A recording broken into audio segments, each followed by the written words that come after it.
I'd like to show you guys this video, and we'll see if IUIC really knows what they're talking about, or if they're just confused. If you're gonna take this garbage out of your neck and throw it in the garbage, I'm gonna see you're gonna be convicted.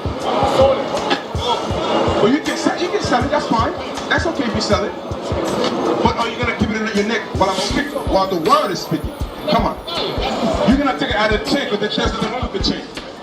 At least you're gonna take the damn cross out of the chain and put it in your pocket. You guys see that? That was an right? Look it up. Not a cross. Maybe they're just speaking with imprecise language. I mean, IUIC does tend to do that, speak with imprecise language. But don't tell us Christ is crucified on an Come on, man. Man, do they think they've accomplished something by that? Is a man's gonna grow spiritually from this? Do they accomplish something by that? It's so backwards, man. It's so backwards. You know, you can pick up anything on ancient Egyptology and find out what the Ankh is, and then you can do some basic analysis of eyesight where you look at things and you'll be able to tell that there's two different shapes there. So hey, if IUIC is gonna go around, you know, telling people to keep crosses off their neck, like that's really important, like they're accomplishing something, get your sapes right, man. It's just geometry. Now let's switch over to this next part in the same embarrassing clip, where the man says that Roman Catholics crucified Christ. I'm gonna play it and I'm gonna comment on it, but needless to say, that's wrong. So how the hell that the Roman Catholic murdered Christ, our Savior, your Savior, and then you're gonna wear the same way, a cross that the same way they used to crucify Christ? So much wrong. So much wrong.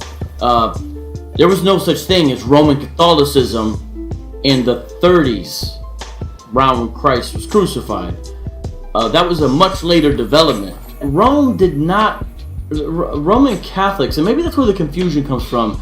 They're somehow confusing Rome with Roman Catholicism.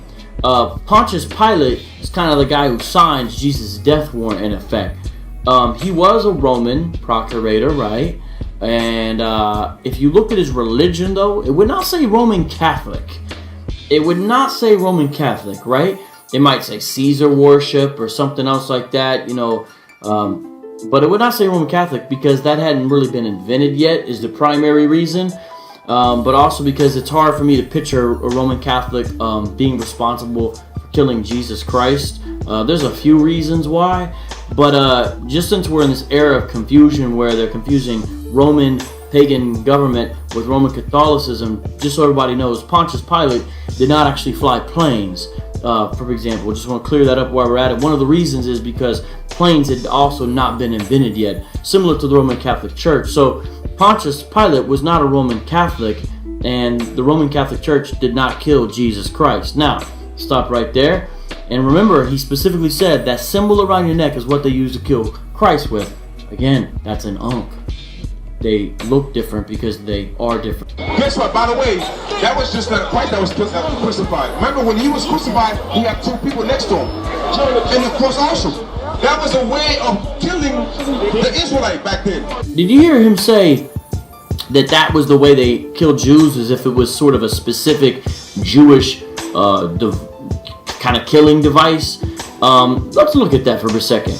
Crucifixion was not invented by the Romans. It was kind of perfected in all its goriness by the Romans. This is true. But it wasn't reserved for Jews. It was reserved for foreigners. And let me give you an example. For example, Paul, right? He was a Roman citizen, but notice they didn't crucify him. They cut off his head. Whereas Peter, they did crucify him because he wasn't a Roman citizen. That's how Nero killed those two men, and the reason and the difference of how they're executed had to do with one was Roman citizen primarily. Spartacus led a slave rebellion at one point. He was a gladiator. He was crucified along with the people that were in the insurrection. This wasn't a Jewish thing. Alexander the Great, after he conquered a city, is said to crucify maybe hundreds or more of the inhabitants of the town, right? Wasn't a Jewish town, right? So it's not some kind of specific Jewish killing mechanism. So again, IUIC You gotta learn the difference in these shapes. You gotta learn the difference in your dates. Y'all gotta learn the difference. Otherwise, people are gonna start saying IUIC stands for Imposters United in Confusion.